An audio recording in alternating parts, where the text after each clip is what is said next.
CGTN, China Global Television Network.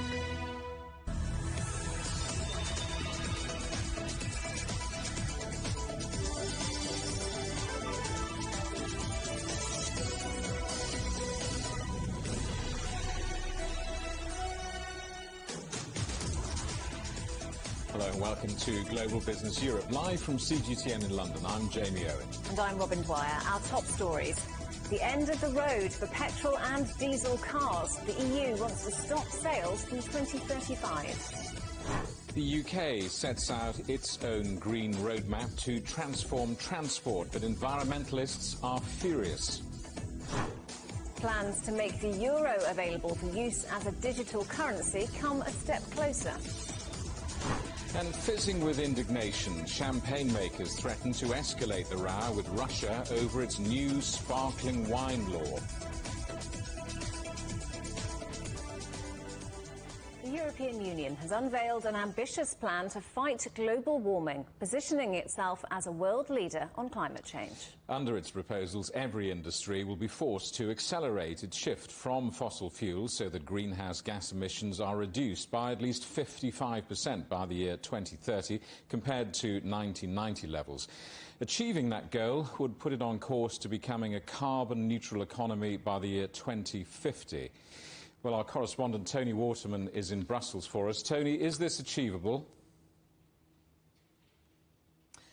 No, not in its current form. It's not going to be, Jamie. This is something that is going to be sharply debated in the coming months and coming years. It could take up to 2 years to get this through Parliament, through the 27 member states. And there are already some rumblings of discontent. There are concerns that it's going to be the poor countries and also poor people who are going to pay a disproportionate share of this transition. They're going to be the ones that are going to be hit hardest. The EU has earmarked, though, $85 billion to help compensate those who are going to be on the losing end of this green transition, which is going to impact every single corner of the European economy. But it is going to be an uphill climb. Like any good health program, Fit for 55 is aimed at whipping Europe into shape, climate change fighting shape. The 12-point program, an economy-wide effort to hit the bloc's ambitious and legally binding target of slashing greenhouse gas emissions by at least 55% by 2030. Yes, it is difficult. Yes, it is hard. But it's also an obligation, because if we would renounce our obligation, we would fail not just ourselves, but we would fail our children and our grandchildren, who, in my view, if we don't fix this, we'll be fighting wars over water and food. A central element of the plan is a sweeping revamp to the bloc's carbon market. Already the world's largest, it will expand to include the maritime and car sectors, while phasing out allowances for aviation. The plan also calls for a boost in renewable energy and more forests. But the hardest international sell is likely to be a new border tax to ensnare carbon-intensive imports coming from countries with less stringent climate policies, hitting products like steel, cement, and fertilizers, a potential flashpoint with China and the United States. Emission of CO2 must have a price on CO2 that incentivizes consumer, producers and innovators to choose the clean technologies, to go towards the clean and sustainable products. Other parts of the plan, like the mandate that all cars sold from 2035 emit zero emissions, are already garnering backlash from the auto sector, particularly in France, where firms have invested heavily in diesel engines. Phasing out coal from the electricity grid will likely get pushback from Poland and Hungary. The EU and the rest of the world is making it up as we go along. I mean, that's always a problem with climate change. Not only do you have to get someplace, which is climate neutrality, but you have to get there on time. But even with a roadmap in hand, the plan is far from a done deal. Tony, so what happens next? And will other countries like China and the United States be urged to raise their ambitions now? Well, this really is going to tee up an interesting get-together for global leaders when they meet in Glasgow in November, because they are under immense pressure to show up to those climate talks, COP26, with bigger commitments, not just when it comes to reduction targets, but also concrete plans on how they plan to hit the targets that they have already announced. A lot of them have been quite vague in how they are going to do that. We know that the United States just a couple of months ago said that it wants to reduce emissions by up to 43% by 2030. China wants to hit a carbon peak in that same time frame, then become carbon neutral by 2060. But they haven't exactly laid out a roadmap and an exact roadmap on how they plan to do that. And that, I think, Jamie, is really what the next step is going to be for countries when it comes to tackling climate change and hitting these targets. Tony Waterman in Brussels, thank you very much. Let's talk now to Julia Poliskanova, who's the Senior Director of Vehicles and E-Mobility for the campaign group Transport and the Environment. She joins us from Brussels. Thanks very much indeed for being with us today. So these look like ambitious goals set out here by the EU. Are they, though? And are they achievable, do you think? One of the most amazing announcements that we heard today, which is a historic time for clean mobility in Europe, is Commission's plan to have emissions-free, 100% emissions-free cars and vans no later than 2035. So this is great news for European consumers, for our industry, for our environment. Other goals, however, be it, for example, on shipping, where Europe will still allow fossil gas to be part of it, or on biofuels, for example, where unfortunately we'll continue burning rainforest, are not as good. So it's a mixed bag, good on road transport and not so good on some of the other transport sectors that we have to decarbonize. So you mentioned the goal that no more petrol and diesel cars be sold from 2035, but do you think the world is really ready to completely adopt electric cars? Well, absolutely. I mean, just look what's happening around. It's not just a European momentum, it's a global momentum. Regions and countries all the way from California to Canada to the UK to Singapore are all announcing similar phase-outs. And major car makers, including Volkswagen, including Jaguar Land Rover and Volvo, are all saying that they can ready to go there. And if we continue to ramp up electric cars on the current pace, they will be cheaper than petrol cars already in 6 years' time in Europe. So it's actually a better deal for our people in Europe, for our industries, than continuing with polluting engines. But transport can only be as sustainable as the fuel it uses. It's important to transition to green energy too, isn't it? Absolutely it is, and that's why today's plan also includes more ambitious targets around our energy supply so that we have more renewables. But we do have to remember that the power sector today is actually the cleanest fuel we have to power our vehicles already. In Europe, electric cars are 3 times better on their overall emissions than diesel or petrol cars. And in our power sector, more than half of our electricity is already green. So we're getting there. We don't have to wait. But we can do better, and we need to phase out coal as well, of course.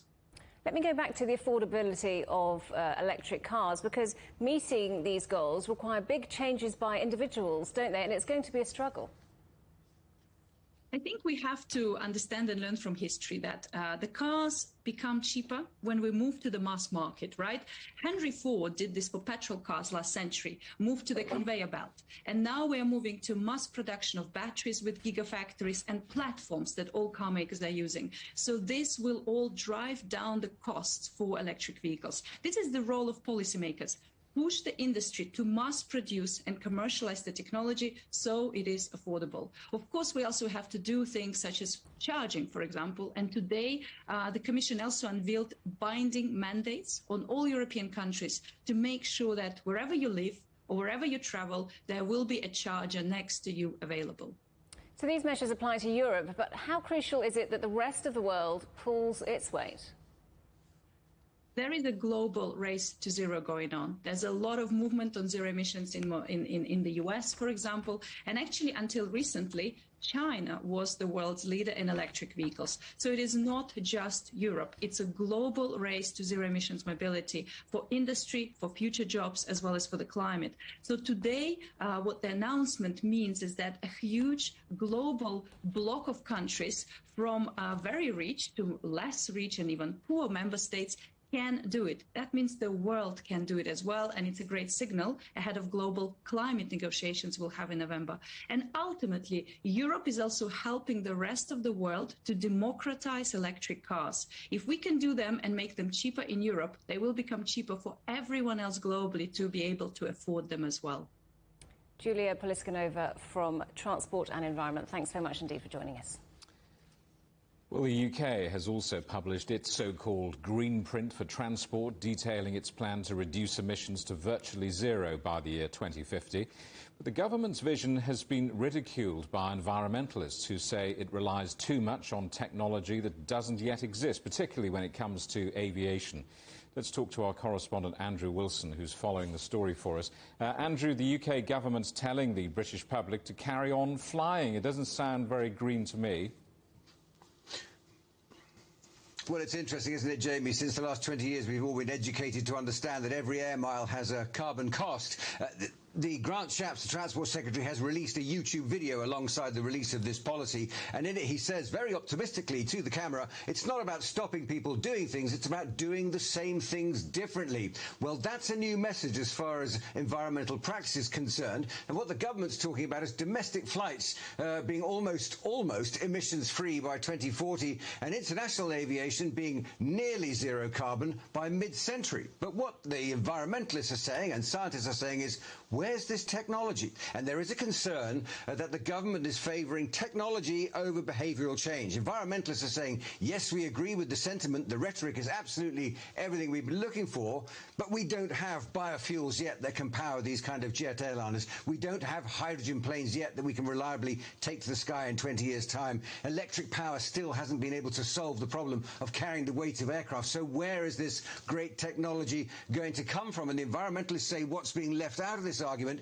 is exactly what Grant Shapps didn't mention. Behavioural change, less flying, less commuting, more public transport, taxes on fuel, taxes on carbon, taxes on frequent flyers, the real unpleasant messages that politicians have to deliver to achieve the targets they're setting for themselves and have been setting since the Kyoto Protocol and the Paris Accords. This is the tough work governments have to do, and it seems the UK government is preferring a more positive message rather than getting down in the weeds with the unpleasant details of changing people's lives. Andrew, let's put flying to one side just for a moment. What else is in this plan?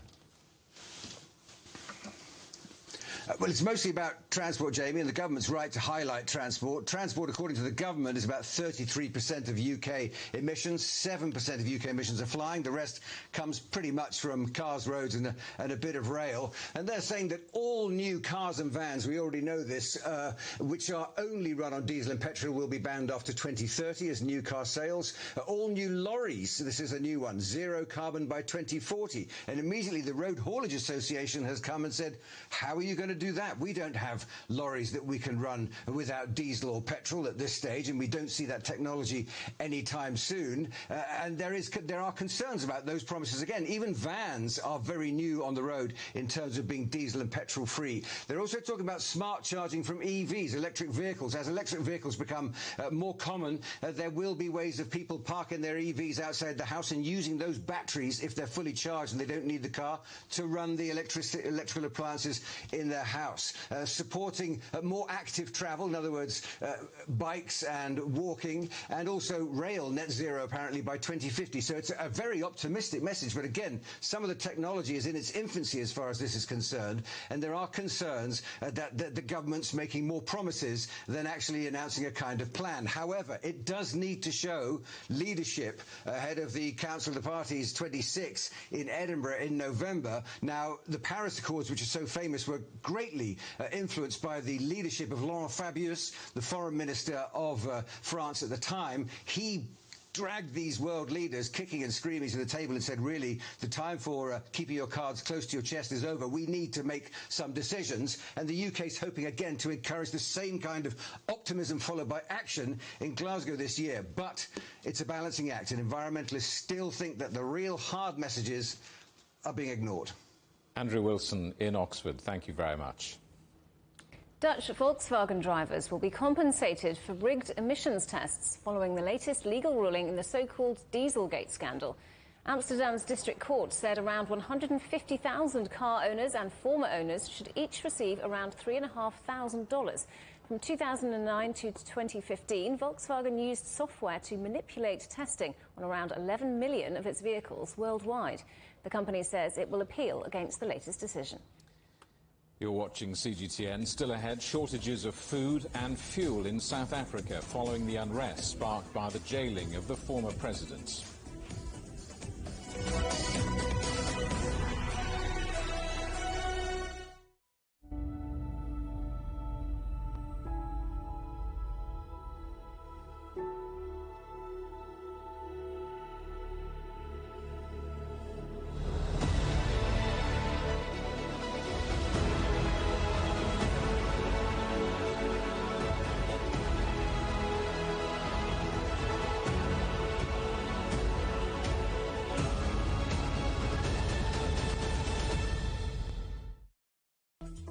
Search CGTN Europe wherever you get your podcasts to subscribe to The Agenda podcast. The Agenda with me, Stephen Cole, always gets to the heart of the story. Just subscribe today and listen now. Covering the world from 4 continents. A new horizon. Teams in Beijing, Washington, D.C., Nairobi, and London. Who connect, interact, and inquire to bring you the stories that matter to all. The Link, only on CGTN. Facing the unknown is always difficult. In a world in turmoil, it's easy to lose orientation. But when the storms come, we have to see the possibilities, reinvent, find new opportunities, discover a path forward. CGTN. See the difference.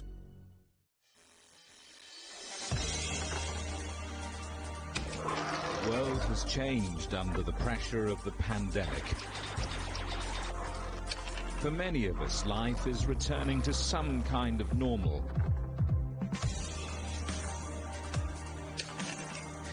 As we're adapting to changes in all of our lives, let Global Business Europe be your guide to the new normal.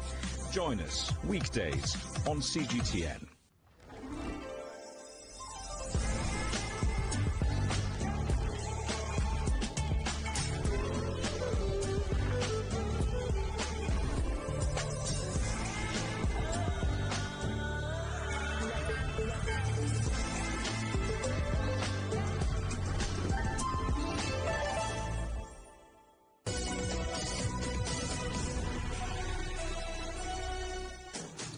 Hello, welcome back to Global Business Europe. At least 72 people have now died in a wave of riots in South Africa. The unrest has spread from the port city of Durban to the financial hub Johannesburg. As the violence continues, food and fuel supplies are now running short. CGTN's Andrew Dekele reports. Another day of violence in some of South Africa's biggest cities. Shops have been looted, malls ransacked and buildings set alight. Please go to transport exchange, please go home. In some areas, residents have taken it upon themselves to defend their property. With police outnumbered and overwhelmed, the army has been deployed. The epicenter of the unrest is the port city of Durban in KwaZulu-Natal, the home province of former President Jacob Zuma. The riots started there last week after Zuma was jailed for contempt of court. They spread to Johannesburg, South Africa's economic hub, and have now spilt over into other provinces. Crowds have defied government calls to end the worst violence in decades. Dramatic scenes playing out across the country, including the rescue of this baby from a burning building in Durban. As deaths mount and businesses count the costs, there are now fears of food shortages. Hospitals, already under strain from a devastating third wave of coronavirus, are running out of oxygen and medicine. And fuel is also in short supply, with the country's largest refinery temporarily shut down. The police minister has described the violence as a crime against the state. We cannot allow anyone to make a mockery of our democratic state, and we have instructed the law enforcement agencies to double their efforts to stop the violence and to increase deployment on the ground.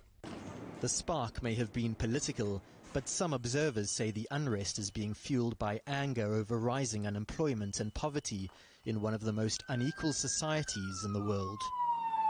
Andrew Derkele, CGTN. In the United States, second quarter earnings season's underway, with the big banks and airlines among the first to report. This is as inflation hits record levels. Let's talk to CGTN's John Terrett in New York for us, who can unpick some of those numbers. So, John, the big banks are out. How are their figures looking? Yeah, I'll do my best. You know, Robin, we used to begin earnings season with Alcoa, the pretty straightforward aluminium company, and then they split the stock. So now they can't do that anymore because there's two of them. So now we begin with the banks, which is a massive headache, quite frankly, because the numbers are unbelievable. But anyway, here we go. What is today? Wednesday. We've just had earnings from three of the big ones. Citigroup, which is a global behemoth. My goodness me, what they don't do in banking is not worth doing. They beat Wall Street expectations, but they did it with a $1.1 billion boost from loans. Now, remember that loans issue. We're going to come back to that in just a second. Citi shares down 1%. Wells Fargo is a major Main Street bank here. They beat expectations as well, but only by putting reserves set aside for a rainy day back into the pot. Shares are up almost 2%. Bank of America doubling profits, but there are worries that its customers are not going to them for loans, so BOA shares down 4%. And then yesterday, Tuesday, we heard from the two big ones, the really, really big ones that everybody cares about, JP Morgan Chase and Goldman Sachs. Staggering balance sheets. I mean, unbelievable amount of money sitting there. They're more like Swiss banks these days. They really are. It's extraordinary. They did it through investment banking and IPOs, of which, of course, we've had an absolute plague of them lately. So many IPOs, I can hardly keep up. But here's a warning for you. What they've also done, all of them, and I touched on this with Wells Fargo, is there's a little bit of magician's sleight of hand. You know when a magician goes, you see this coin and it's disappeared? Well, they're doing that with their pots of money because they set aside so much money in reserve for the rainy day fund in case COVID got really, really bad, which of course it did in some respects, but in banking terms it did not get that bad. So now they're putting the money back on the books and it looks like income or revenue or profit, you see. So it's not quite what it seems. And there are worries because there's a very tepid loan environment going on here at the moment. Some Americans are shunning debt. They have a cash buffer because of all the money that's washing around. And if you move into normal times, which we hopefully now are in the second half, that's a worry for banks because banks made a lot of money from interest rates on loans and stuff like that. Now, it could also be that people are nitpicking at the moment and that things are really better than the share prices of these banks, which I've just described, might indicate at the moment. But that's the state of play with the banks as they stand at the moment. Robin. So not looking too bad for the banks then, but what about airlines? Well, this is a mixed story again. I mean, everything's mixed, really, because we've never been through this before. We're coming out of it. All of that stuff is going on.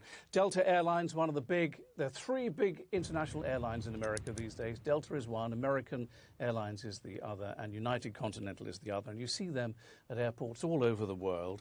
And Delta out today, $7.1 billion in revenue. The headline actually is that they turned profitable for the first time since 2019, but only because they've got lots of help from various loans and, things that help them out, all that kind of stuff. American Airlines turning a corner, they're cash flow positive. So we have Delta shares down 2%, American up 3%. But compared with 2019, this is the takeaway, all of this is down about 30%. So, it's coming back. Leisure travel here is coming back. Business travel, not so much. United invested a huge amount of money in Boeing and Airbus aircraft the other day, 270 planes, because they're betting on business travel, which is where they make the bulk of their money in the normal times. Robin? And John, away from New York, in Washington, Jerome Powell's appearing on Capitol Hill. Yes, back to break. It's all happening here. I mean, you forget, it's the end of the day for you, but for me, it's only midday, and it's all getting started here. Jerome Powell is the head of the central bank, the Federal Reserve. He's testifying right now on Capitol Hill. It's a WebEx virtual testimony, I understand, but he's doing it anyway. And he does this twice a year. It's the biannual monetary policy report to Congress, and I have to tell you he's not making any news, so don't expect any headlines out of this. He says that inflation will continue to rise, but then it will level off. There was no mention of the record CPI yesterday, the Consumer Price Inflation Index. He's saying that there'll be no major changes on asset buying or tapering until we have inflation solidly at 2% and full employment for several months. So there's nothing there that will make headlines, really. The trouble is, and I'll just finish off briefly now, ordinary Americans do feel as if inflation is getting out of control. You know, we go to the gas station and we think, oh, right, I'm paying that now? I was only paying, you know, $1 less than that a year ago. Lumber, which is hugely important in the U.S. economy because all the houses are made of lumber. That's why when hurricanes come along, we have so much damage, because all the houses are made of lumber here, of wood. Lumber is a major inflationary indicator. It's actually down at the moment. And we've just had PPI, which is producer inflation. That was another record, like yesterday's CPI, of 7.1%. The worry is that Powell has got it wrong, and we won't know that until the end of the year. Robin? John, thanks very much. John Sherritt there in New York. The UK's inflation rate has risen sharply to 2.5% in June, the highest level for nearly 3 years. Supply shortages and rising demand due to the easing of COVID restrictions led to higher prices, with the rate 0.3% above expectations. Those results will add to pressure on the Bank of England to consider increasing interest rates. Lufthansa says passenger numbers are back to around 40% of pre-pandemic levels. Germany's largest airline is running just over half the flights it operated prior to the COVID-19 outbreak and says almost all destinations are now back in service. Lufthansa is pinning its hopes on a jump in demand for European short-haul flights later this summer. The Chinese e-commerce giant JD.com says it'll boost staff salaries by 14% over the next 2 years. Analysts say this is a show of financial strength for the company as some of its e-commerce rivals struggle with tougher regulation. Around 350,000 staff work for the Beijing-based firm, the workforce having expanded rapidly in recent years. A brief outage of one of China's biggest video streaming platforms has angered its young users, who vented their frustration on other social media platforms, crashing several in the process. Bilibili, described as China's YouTube, has seen growing influence among young Chinese. The company said the outage was caused by a server issue. Plans to make the euro available for use as a digital currency have come a step closer. The European Central Bank has unveiled a 2-year project to develop a euro-backed digital wallet or online account. It says the aim is to create the safest form of digital payments, but the new-look digi-euro is likely to have some tough conditions attached. Well, let's talk to Marcus Will, the European economist at the University of St. Gallen in Switzerland. Marcus Will, welcome. Why is a central bank-backed digital currency becoming such a priority in Europe, China and elsewhere? Because otherwise they would be missing out the future. The digital money is smarter and faster and desperately needed in the Internet of Things. You can't pay with cash in the Internet of Things. So if central banks want to keep control and the monopoly or issuing money, they got to join the forces and the business, and that's why the ECB announced the pilot period today. What advantages could a central bank-backed digital currency have over other virtual currencies? Well, it's safer. It is less speculative. It is basically issued by public institution, and overall, it is very important for the data security and the data secrecy if that's being controlled by a public institution rather than a private institution which wants to make money with the data. It's still early days, isn't it? I wonder what kind of challenges lie ahead before this becomes a reality. Well, first, there are technical challenges, of course. And secondly, there is the big issue how you involve the current banking system, the financial system. Central banks are very much fearing the situation that the current banking system is not really technologically ready for this digital money supply. And that is why you really need to look at it in the next 2 to 5 years, how you can involve and evolve the existing banking system and promote, obviously, new contenders on the block. And what are your thoughts on how crypto coins and a central bank-backed currency might interact?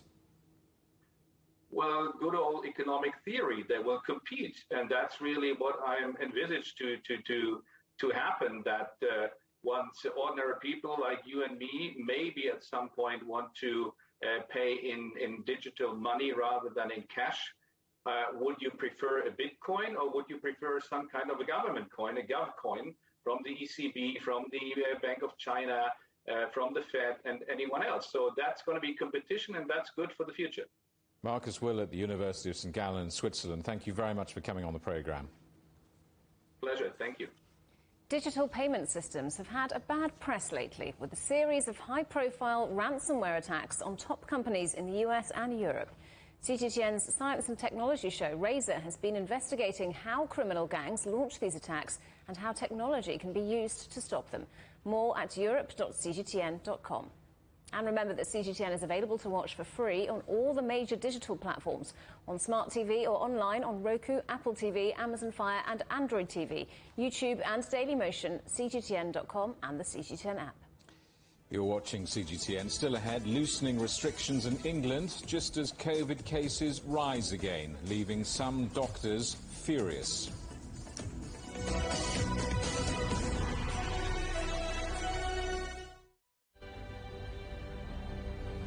The EU's digital COVID certificate, which offers the promise of unlocking hassle-free travel around Europe this summer. In less than 2 weeks' time, the Czech border will also open to all EU and Serbian citizens. 4.4 million Hungarians received their first dose of COVID vaccine. 18 and over can receive a COVID-19 vaccination, but it does come with conditions. Third wave will probably take longer to emerge. This vaccination centre is part of a massive effort to try and drive down the numbers of the new variant that was first identified in India.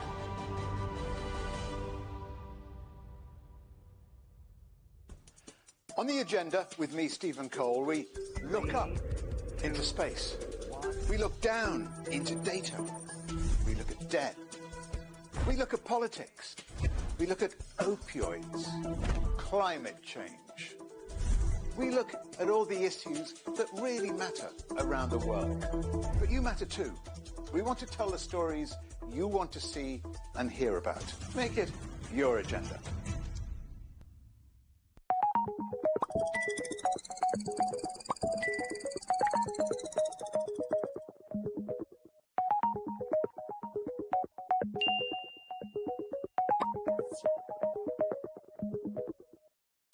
Roger, reading you loud and clear.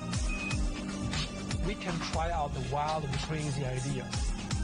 Nothing can stop an idea whose time is coming. This idea is coming.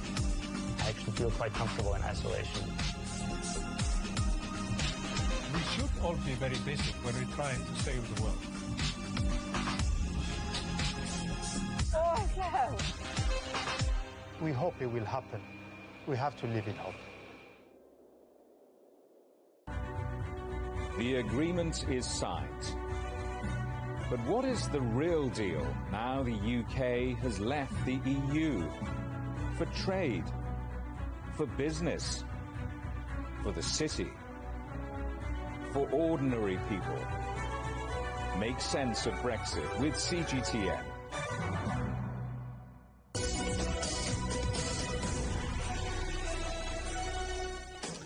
Hello, welcome back to Global Business Europe with Jamie Owen and Robin Dwyer. Our top stories: the end of the road for petrol and diesel cars. The EU wants to stop sales from 2035. The UK sets out its own green roadmap to transform transport, but environmentalists are furious. And plans to make the euro available for use as a digital currency come a step closer. As the EU expands Europe's emissions trading system, China is about to begin online transactions for a carbon market of its own. It follows a decade-long pilot program and is likely to become the biggest market of its kind in the world. CGTN's Zheng Yibing reports.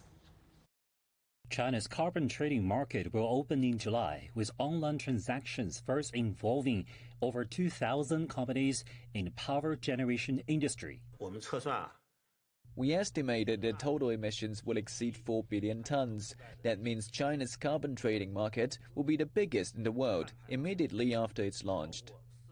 The launch follows a 10-year pilot scheme in 7 provinces and cities, including Beijing, Shanghai, and Shenzhen. It was piloted in industries ranging from power generation, petrochemicals, building materials and steel to papermaking and aerospace. Once the carbon trading market runs healthily in the power generation industry, we'll further expand its coverage to other sectors and let market mechanism play an important role in controlling greenhouse gas emissions, promoting green and low-carbon technological innovation, and guiding climate investment and financing. China sees the market as an important means of realizing its goal of hitting peak carbon emissions before 2030 and achieving carbon neutrality by 2060. Beijing says it will improve the support system of the market. That includes releasing interim regulations on carbon emissions permit trading and forming reasonable trading prices. It also includes linking China's carbon trading market with other countries based on the Paris Agreement, a legally binding international treaty on climate change. China says it hopes the mechanism could promote the climate issues with a market-based and cost-effective solution. And it says this is an important effort toward realizing a green and sustainable environment in the world's largest developing nation. Zheng Yibing, CGTN, Beijing. In the UK, Prime Minister Boris Johnson is under fire on 2 fronts over his decision to end England's lockdown from Monday, even as COVID cases surge. More than 1,200 scientists have criticised his move as unethical, and the Mayor of London has rejected one of the changes. Let's talk to our correspondent, Naweed Jabarkal. Naweed, just talk us through this controversy. Well, what's set to happen here from Monday, the 19th of July, Jamie, is that all legal limits on people's lives in order to stop the spread of the coronavirus are set to end. So all businesses that are closed will reopen, social distancing will go out of the window, as will the wearing of face masks. But what a lot of health professionals are saying is that that isn't particularly wise, given that infections are currently rising rapidly. The latest figures which came out in the last half an hour or so show that more than 42,000 new cases have been recorded here. That's the highest figure since the 15th of January, and another 49 deaths have also been recorded in the last 24 hours. Now, the government says that lots of people have been vaccinated. That's why it's moving ahead with opening up society, and the figures are pretty staggering. Almost 90% of the UK's of the adult population in the UK has received one COVID-19 vaccine dose, and today more than 66%, 2/3, have received both doses of a COVID-19 vaccine. But there is still a lot of hesitancy, particularly from medical experts, who say that the decision to open up and get rid of these other measures aside from vaccinations is not only dangerous, but it could prove reckless. Use public transport in London and you'll need to keep wearing a face mask, even though the law in England says you don't have to from Monday. Officials in one of the world's biggest cities have decided to enforce the measure on its transport network, a move its mayor says will keep people safe. We know from the evidence from the government's own advisors, SAGE, we know from the World Health Organization that wearing a face covering, particularly indoors where you can't keep your distance, does reduce transmissions. It leads to not just a greater public safety, but greater public confidence as well. The concern for many commuters is that without clear guidance from the government, some people may choose to ignore any rules. There's also the worry that with no legal backing behind the changes, it'll no longer be police that deal with COVID rule breakers. That responsibility of enforcement will fall on transport staff, which could put them at greater risk. It's not just London's mayor calling for coronavirus measures to stay in place. A group of around 1,200 scientists have urged the government not to lift restrictions on July 19th. Writing in the journal The Lancet, they claim the decision is unethical and the policy behind it is unscientific. But officials are moving ahead with the plan, saying now is the right time, given that more than 2/3 of adults have received both doses of a COVID vaccine.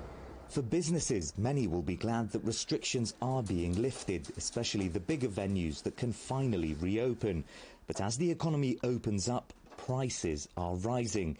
The UK's inflation rate at its highest for nearly 3 years, hitting 2.5% in the year to June. With the full ending of England's lockdown just days away now, there are mixed feelings here. Some welcome it. Others are deeply concerned that it's simply too soon. Either way, more COVID infections and deaths are on the horizon. Louise, the Prime Minister Boris Johnson also faced questions in the House of Commons today about racism in the wake of the Euro 2020 football final. How did he deal with that?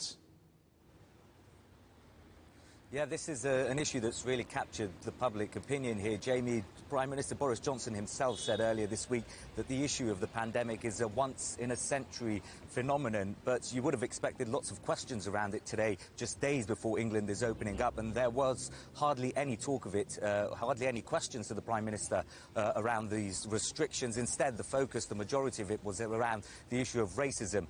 Earlier on in the Euro 2020 football championships, the Prime Minister and his Home Secretary, his Interior Minister Priti Patel, they refused to criticise fans who were booing when the England players decided to take the knee, a gesture that they said was to fight racism. What both Boris Johnson and Priti Patel said was that that was gesture politics, and indeed Keir Starmer, the leader of the Labour opposition, time and again today tried to force Boris Johnson on this issue and said, does he agree or not agree with one of the England players, Tyrone Mings, who said that it was political leaders who were stoking the fire around this issue. But here's what Boris Johnson had to say in defending himself.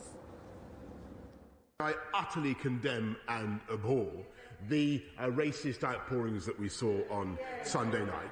And so what we're doing is today taking practical steps to ensure that the football banning order regime is changed, so that if you are guilty, Mr. Speaker, of racist abuse online of footballers, then you will not be going to the match. That's something that's very important. The government are here trying to show that this is an issue that they are taking very seriously. The fact that people now who are found guilty online of racially abusing people will not be allowed in stadiums shows that this is something that the government is trying to do digitally as well. Indeed, Boris Johnson himself met with a lot of tech companies, Facebook, Snapchat, Twitter and TikTok on Tuesday, where he says that he threatened them with up to 10% of global revenues to be fined. That's global revenues to be fined here in the UK if they don't do more to crack down on this. But the problem he faces himself and other members of his cabinet face is that they can't seem to shake off their own previous comments. Jamie. Louise Jabarkle in London, thank you very much. The UK government is to abandon any further prosecutions of British soldiers and militants accused of involvement in the conflict in Northern Ireland.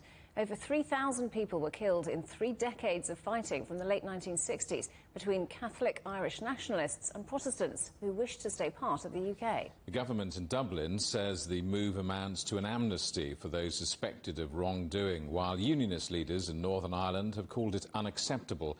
But London says more prosecutions will only create more division. We know that the prospect of the end of criminal prosecutions will be difficult for some to accept, and this is not a position that we take lightly.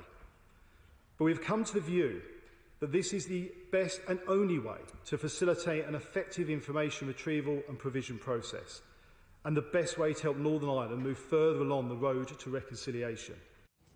The future of Afghanistan has topped the agenda in talks between foreign ministers from the Shanghai Cooperation Organization. The 8-member group includes China, Russia, India and a number of Central Asian countries. Chinese Foreign Minister Wang Yi has also held a number of one-to-one meetings at the event in Tajikistan. Let's talk to our correspondent Stuart Smith. So, Stuart, tell us more about Wang Yi's agenda in Tajikistan. Well, he spoke with the Tajikistan President, Emomali Rahmon, about how well cooperation between China and Tajikistan is right now, saying it was at historically positive levels. And on the SCO, they talked about in general how grateful, Wang Yi spoke about how grateful he was that Tajikistan was hosting this and had achieved a very successful presidency, despite, of course, the COVID-19 pandemic. But on the agenda, he also spoke with the foreign minister to talk specifics. For example, how can China help Tajikistan develop its high-tech, high-end manufacturing, for example, by funding and helping to to develop a workshop for Tajikistan's workers. Of course, the Afghanistan regional conflict situation was high on the agenda. They were discussing about how to ensure the Tajikistan-Afghanistan border remains stable in the face of an increasing Taliban threat. It's very important for China because Tajikistan borders both Afghanistan and China, and so any danger to the Tajikistan border could end up impacting China as well. And thirdly, of course, the COVID-19 pandemic. China's been sending vaccines to the country throughout the pandemic, and both sides keen to work on increasing hospital competence as well as healthcare system in general, and modernising Tajikistan's healthcare system. And Wang Yi also attended a meeting of the Council of SCO Foreign Ministers. What was his key message there? Yes, so the gist of it was that peace has not been achieved since 2001, 20 years since the United States entered Afghanistan. They are now, of course, leaving, and so a new approach is needed, one which Wang Yi said should be Afghan-led, Afghan-driven, with the people of Afghanistan deciding exactly how the new politics should work. He called upon the Taliban to obviously end the violence immediately, which is causing the greatest problem right now. Both sides need to de-escalate, but the Taliban in particular needs to leave its terrorist past behind and return to mainstream political activities within Afghanistan's political system. Specifically, he had three important aims: avoid the expansion of what's currently a conflict into a full-blown civil war. Secondly, Wang Yi would like to see the restart of intra-Afghan talks amongst various ethnicities within Afghanistan, the Taliban, the Afghani government, and other players on the Afghanistan territory. And thirdly, very keen to make sure that terrorist attacks do not return to Afghanistan for any country. So terrorism attacks against any country in the world, whether that be China, whether that be the local nations in Central Asia, or indeed the US. Afghanistan cannot become a haven for terrorism again. All of these proposals suggested at the SCO meeting, and the overall aim, the overall theme of what Wang Yi was talking about was adopted in a joint statement. Stuart Smith in Moscow, thanks very much. The death toll has risen following a hotel collapse in China. As the rescue team ends its operation, the local authorities say they'll carry out a thorough investigation into what happened. CGTN's Yong Chung-si reports. A moment of silence from the rescue team after they pulled out the body of the last of 23 people buried under a collapsed three-story hotel building. The more than 40 hours long rescue operation in there behind me wrapped up at about 9 a.m. on Wednesday. 17 of the buried victims were dead. Of the 6 survivors, 1 has returned home after receiving treatment, and 5 are now in a stable condition. 21 of the province's medical specialists have been deployed to the 9th People's Hospital of Suzhou. We have made sure each patient gets a dedicated team, and each severe patient has a specialized treatment plan. The collapse on Monday afternoon broke the quietness of this old Suzhou neighborhood. Over 600 rescue personnel from Suzhou and 5 other nearby cities were dispatched here, together with equipment and search dogs. It was a delicate operation, and fearing further collapse, authorities decided against using large, bulky equipment. Instead, the bigger debris was lifted out by cranes, and rescuers used their hands when specialized equipment detected signs of life.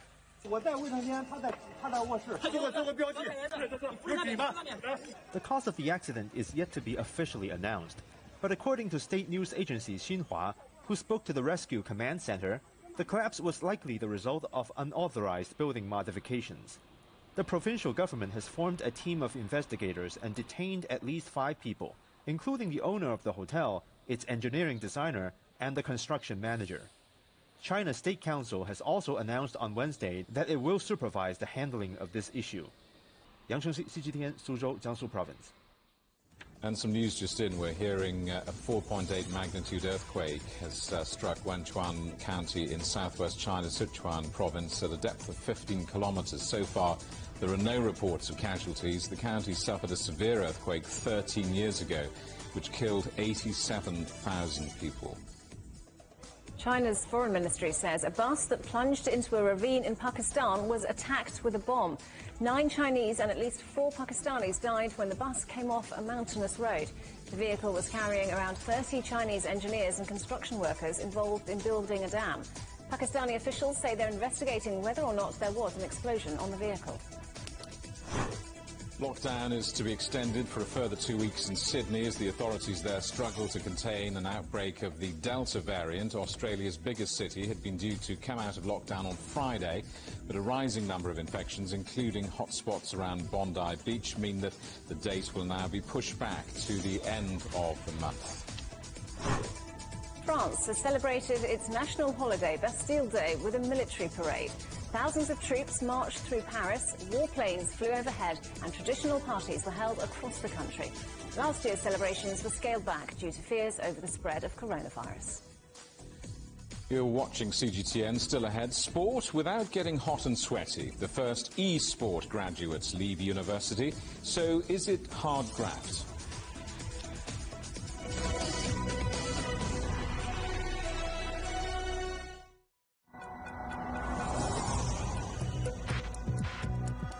Each day, there are millions of stories. Each one can open new perspectives, new possibilities. Wherever you look, we are there. To see, discover, explore. We put the pieces together to find what really matters to you. All around the world, all around the clock. Our reporters are at home across the globe. From our headquarters in Beijing and production centers in Washington, Nairobi, and London, China Global Television Network. Stories from across the globe, reaching people across the globe. CGTN. See the difference.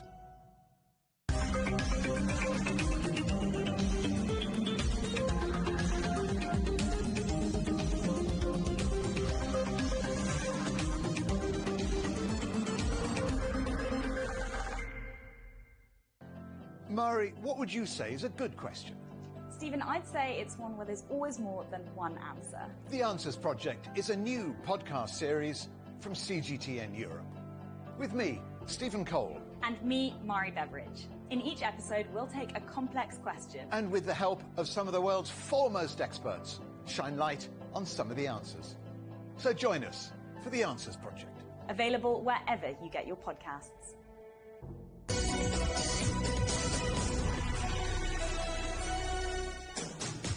Welcome back to Global Business Europe. France has vowed to stand by champagne producers after a new Russian law which forces importers to replace the word champagne with sparkling wine. The French government says champagne is a protected product and has warned it could take this dispute to the World Trade Organization. Ross Cullen reports. The rolling vineyards of the Champagne region in eastern France.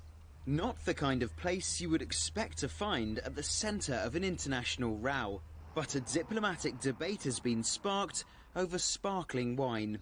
In Russia, a new law has been introduced stipulating that the word champagne can only be applied to wine produced in Russia, forcing fizz from France's Champagne region to be called sparkling wine. For the trade association that represents the interests of champagne producers, the move was unexpected and unwelcome. Naturally, the new regulation was a shock for people here who have been deprived of their name. It's a name which was set up a long time ago to inform the consumer of the characteristics and origin of the product.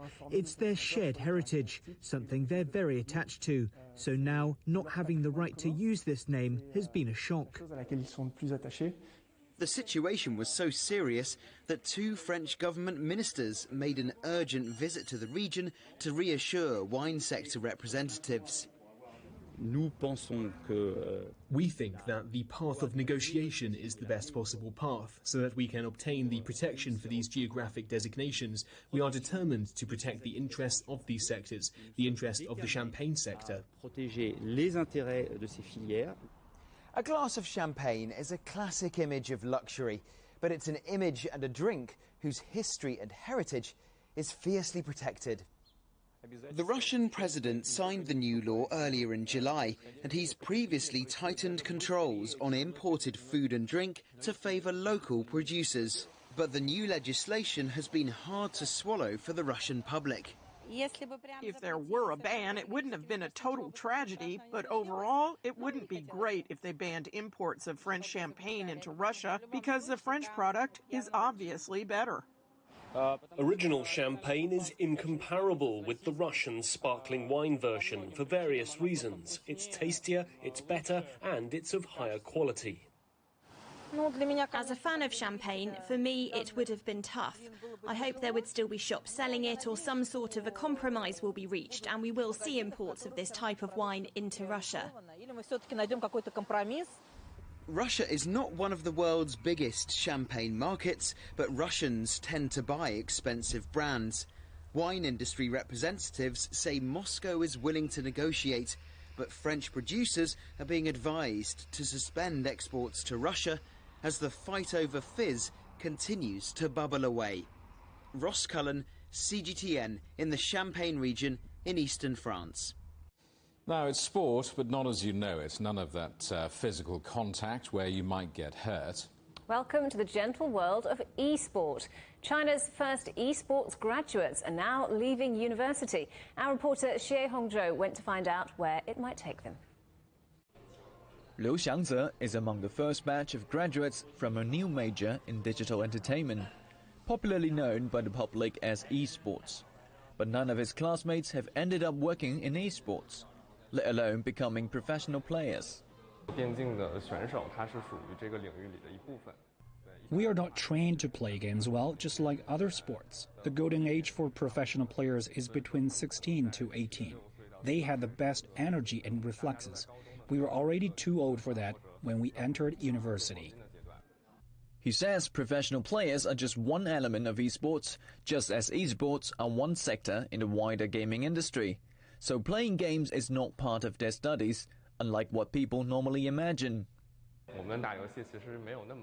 Instead, we were taught how to design funnier games, how to program, and how to manage esports competitions. Everything we need to know about the gaming industry. We don't play games that well, but we sure love games and know a lot about them. The program seems to be well received by the industry. Most of their classmates have received solid job offers, not necessarily in the esports sector, but from major game developers.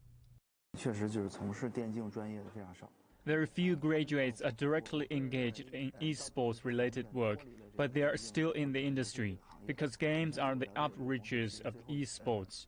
Rich game companies are particularly short of design talents for esports games, and the big companies are more attractive.